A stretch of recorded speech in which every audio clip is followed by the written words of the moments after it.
जय श्री राम वाला विद्यार्थी मित्रों, स्वागत है आप सौનું ગુજરાતના નંબર 1 એડટેક પ્લેટફોર્મ પ્રિયસર વિદ્યાપીઠ ઉપર।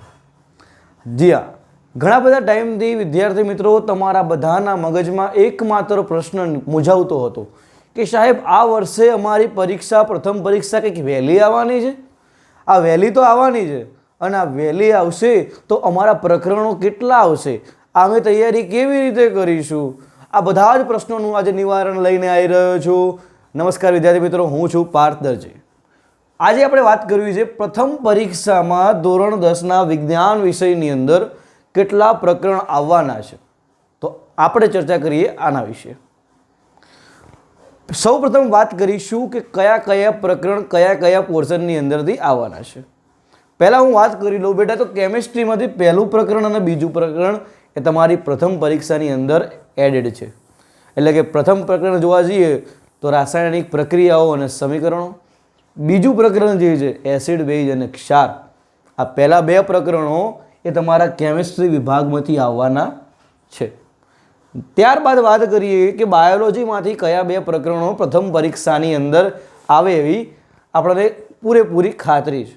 તો બાયોલોજીની અંદર 5મા નંબરનું ચેપ્ટર એટલે કે જૈવિક ક્રિયાઓ, બોર્ડની દ્રષ્ટિએ જોરદાર એવા ગુણભાર ધરાવતું પ્રકરણ એટલે 5મા નંબરનું પ્રકરણ જૈવિક ક્રિયાઓ। ત્યારબાદની વાત કરીએ તો બાયોલોજી આમ ના કહી શકાય, આમ પર્યાવરણ કહી શકાય, એન્વાયરમેન્ટલ સાયન્સની અંદર આવે 13મું ચેપ્ટર આપણું પર્યાવરણ। આ પ્રકરણ પણ તમારી પ્રથમ પરીક્ષાની અંદર સમાવેશ કરતું પ્રકરણ છે, એટલે બાયોલોજી પોર્શનની વાત કરી છે।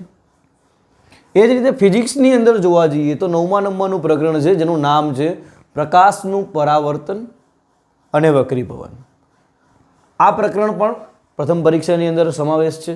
સાથે જ 10મા નંબરનું ચેપ્ટર, 10મા નંબરનું જે ચેપ્ટર છે જેનું નામ છે કે ભાઈ માનવ આંખ અને રંગબેરંગી દુનિયાઓ। આટલા પ્રકરણ તમારી પ્રથમ પરીક્ષાની અંદર પૂછાવાના છે। તો હા, હજુ કોઈ પ્રકારનો સાહેબ તમે બોર્ડનો પરિપત્ર આવેલો નથી તો કેવી રીતે કન્ફર્મ સાથે કહી શકો કે આ પ્રથમ પરીક્ષાની અંદર આવશે? બેટા, પ્રથમ પરીક્ષામાં આવશે એની કન્ફર્મેશન ન્યૂઝ તમને એટલા માટે આપું છું કારણ કે તમારા જે આખા વર્ષ દરમિયાનનું શૈક્ષણિક કાર્યક્રમ આપતા હોય, મારું જે એજ્યુકેશન શેડ્યુલ આવતું હોય એની અંદર પ્રથમ પરીક્ષા 11/9/2025થી ચાલુ થવાની છે। જી હા, પ્રથમ પરીક્ષાની તારીખ ખાસ બેટા નોંધી લેજો, 11/9/2025 લેવાની છે, જ્યારથી ઘણી બધી સ્કૂલોમાં એટલે કે ગુજરાતની ટોપ મોસ્ટ સ્કૂલોની અંદર પ્રથમ પરીક્ષા શરૂ થવાની છે, જેથી કરીને તમારી પરીક્ષામાં ઓગસ્ટ માસ સુધીનો સિલેબસ પૂછાશે। માસવાર આયોજનના આધારે જોવા જઈએ તો આટલા 6 પ્રકરણ એ તમારી ઓગસ્ટ મહિનાના સિલેબસ સુધીમાં આવે છે। જો કદાચ કોઈ સ્કૂલ એક્સ્ટ્રા ઓર્ડિનરી એમના થકી 2 ચેપ્ટર આપવા માંગતી હોય તો એ પ્રકરણો કયા હોઈ શકે? તો કેમિસ્ટ્રીનું એક પ્રકરણ હોય જે છે 3જા નંબરનું પ્રકરણ, ધાતુ અને અધાતુ, ઇંગ્લિશ મીડિયમ માટે મેટલ એન્ડ નોન મેટલ। એવી જ રીતે જો બાયોમાં કોઈ એક ચેપ્ટર એડ થઈ શકે એમ હોય તો પ્રકરણ નંબર 6 નિયંત્રણ અને સંકલન। આ પ્રકરણ પૂછાવાની શક્યતાઓ ધરાવે જો કદાચ કોઈ સ્કૂલ પોતાની દ્રષ્ટિએ આ બંને ચેપ્ટર એડ કરે તો। બાકી એઝ પર રૂલ બોર્ડના નિયમ પ્રમાણે અને બોર્ડની જે માર્ગદર્શિકા આપણને મળી છે એ બેઝ ઉપર જોવા જઈએ તો આ જે રેડ પેનથી તમને જે ચેપ્ટર્સ લખેલા દેખાય છે એ જ પ્રકરણો પૂછાવાના છે। તો બેટા આ વાત થઈ પ્રકરણો કેટલા પૂછાશે કેટલા નહીં પૂછાય એના વિશેની। હવે વાત છે કે સાહેબ પ્રથમ પરીક્ષા નજીક આવી રહી છે તો શું અમે કરી શકીએ અને આ પરીક્ષામાં મેક્સિમમ માર્ક અમે કેવી રીતે કવર કરી શકીએ છીએ? આવો એક તમને મનમાં પ્રશ્ન મૂંઝવતો હોય, કેમ કે ભાઈ આમ કહેતા હોઈએ આપણે કે બોર્ડની એક્ઝામ છે અને બોર્ડની એક્ઝામની તૈયારી કરતા વિદ્યાર્થીઓ માટે પ્રથમ પરીક્ષા પણ એટલી જ અગત્યની હોય। એવું નહીં કે બોર્ડ જ ઇમ્પોર્ટન્ટ હોય, તો પ્રથમ પરીક્ષાની અંદર આવનારા આ 6 પ્રકરણો અને સાથે કદાચ કોઈ 2 સ્કૂલ ઉમેરીએ તો 8 પ્રકરણોને કડકડાટ સાહેબ મોડે કરવા છે। તો શું કરી શકીએ? તો વિદ્યાર્થી મિત્રો, તમારે એક અલગ પ્રકારની ગેમ રમવી પડશે. કેવી ગેમ સાહેબ? તો એ ગેમ સમજાવું છું. સૌથી પહેલાં તમે વાત કરીએ તો હેતુલક્ષી. આ હેતુલક્ષી પ્રશ્નો એ તમારા બધાના માર્ક ઇમ્પ્રૂવ કરવા માટે પણ ઇમ્પોર્ટન્ટ છે. પૂરેપૂરા લાવવા હોય 80માંથી 80 એના માટે પણ ઇમ્પોર્ટન્ટ છે. અને ઘણા મારા જેવા મિત્રો કે જે કે પાસ થવું સાહેબ બેટા તમારા માટે પણ ઇમ્પોર્ટન્ટ છે. બરાબર? આ ત્રણેય પ્રકારના વિદ્યાર્થીઓ માટે A to Z કહેવાય ને કે રામબાણ ઇલાજ એ હેતુલક્ષી પ્રશ્ન છે. તો મુખ્ય શરૂઆત તમે બેટા ત્યાંથી જ કરજો. આવું મારું એક અંગત તમને કહેવાય ને કે ભાઈ સાહેબ તરકી સલાહ માનો, સૂચન માનો, જે માનો એ. કારણ શું છે કે પ્રથમ પરીક્ષાની અંદર તમે જો આ 8 પ્રકરણના હેતુલક્ષી મોડે કરી લેશો તો ત્યારબાદના સમયની અંદર માત્ર 5 ચેપ્ટર જ બચશે, જેથી કરીને બોર્ડની એક્ઝામમાં પણ તમને હેલ્પફુલ રહેવાના છે. આ પરીક્ષાનું રિઝલ્ટ બોર્ડમાં ગણાય?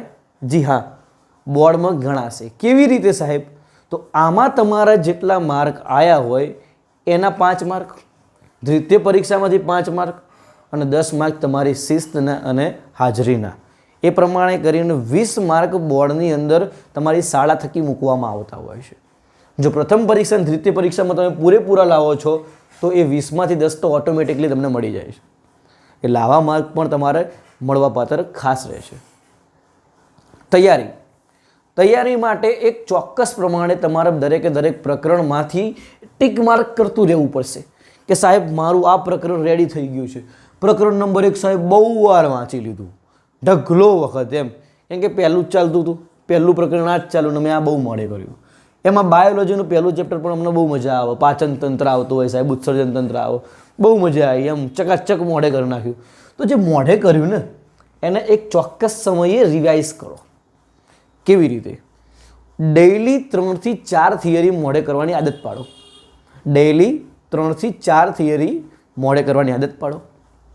બીજું કે હેતુલક્ષીની જો વાત કરતા હોય તો કોઈ પણ પ્રકાશન તમારી જોડે હોય, પ્રકાશનના કોઈ નામ આપણે નહીં કહેતા, પણ કોઈ પણ પ્રકાશન તમારી જોડે હોય, ગાઈડમાંથી વાપરતા હોય તો કોઈ પણ પ્રકારની ગાઈડનો રેફરન્સ બુક તરીકે તમે ઉપયોગ કરતા હોય તેમાં હેતુલક્ષી પ્રશ્નો હશે.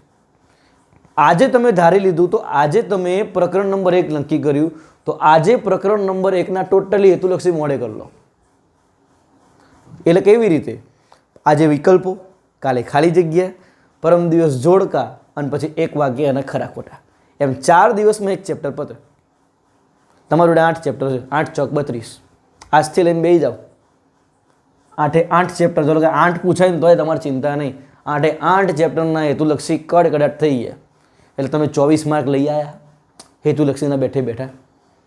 બીજી વસ્તુ કે હવે તમારે શું કરવાનું છે? ભાગ 2 માર્કના પ્રશ્નો, 3 માર્કના પ્રશ્નો અને 4 માર્કના પ્રશ્નો. પ્રકરણ પ્રમાણે તમને ખ્યાલ હશે કે 2 માર્ક, 3 માર્ક, 4 માર્કના પ્રશ્નો કેવા પ્રકારના પૂછાઈ શકે. શિક્ષક મિત્રો જ્યારે ભણાવતા હોય એ સમયે તમને બેટા જાણ કરતા હોય કે આટલા પ્રશ્નો પૂછાશે બેટા, એટલે બી પ્રિપેર, તૈયાર રાખજો, આ પ્રશ્ન હું પૂછીશ. સાથે જ વીકલી એક્ઝામ લેતા હોય તમારી સ્કૂલમાં કે ટ્યુશનમાં તો એના પેપર્સ હોય, એમાંથી તમને આઈડિયા આવે કે આ પ્રકારના પ્રશ્નો પૂછાઈશ. તો આવા બધા પ્રશ્નોનો જે સંગ્રહ છે તમારી પાસે અવેલેબલ સ્ટોકમાં, તો એ પ્રશ્નોને પરફેક્ટલી તૈયાર કરો. એટલે તમારો ભાગ 2 એટલે કે ભાઈ 2 માર્ક, 3 માર્ક, 4 માર્કના પ્રશ્નો અને પાર્ટ A એકદમ સ્મૂથલી કવરઅપ થઈ જશે. તો આ થઈ ગઈ ચર્ચા આપણી કેવી રીતે સાહેબ તૈયારી કરવી એની. શું તમને સપોર્ટ અમારા તરફથી મળવાનો છે એની વાત કરીએ તો બેટા તમારે એક નાનકડું કાર્ય કરવાનું છે. જો આખો વિડીયો તમે સમજ્યા, એ આખા વિડીયો દરમિયાન તમે કેટલા ટોપિક્સ કવર કર્યા, કેટલી વસ્તુ તમે સમજ્યા, કેટલી વસ્તુ તમારે મગજમાં ઉતારવા જેવી લાગી. જો કંઈક પણ સારું લાગ્યું હોય તો એક નાનકડું કામ કરી દો, વિડીયોને એક સાઈડમાં લાઇક કરી દો. જો વિડીયો તમને પસંદ આવ્યો હોય, કંઈ સજેશન હોય, કાં તો આ વિડીયોમાં તમને કંઈક હેલ્પફુલ રહ્યું હોય તો એક કમેન્ટ મસ્ત ચકાચક આપી દો. સાથે જ ડિસ્ક્રિપ્શનની અંદર એક લિંક મૂકીશ બેટા, આ લિંકની અંદર ક્લિક કરીને એમાં જોઈન થઈ જાઓ. એક વોટ્સએપ ગ્રુપમાં જોઈન થશો એટલે આવનારા રેગ્યુલર વિડીયોઝની અપડેટ્સ તમને એમાં મળતી રહેશે. સાથે જ ડેઇલી તમને એ ગ્રુપની અંદર MCQનો પોલ મળશે, જે તમે પોલ ઉપર ક્લિક કરીને રોજ એક હેતુલક્ષી અમારા તરફથી તો તમે તૈયાર કરી શકવાના જ છો. તો ફરી મળીશું આવી જ એક સારી ઇન્ફોર્મેશન સાથે. ત્યાં સુધી રજા આપશો. જય શ્રી કૃષ્ણ, જય શ્રી રામ.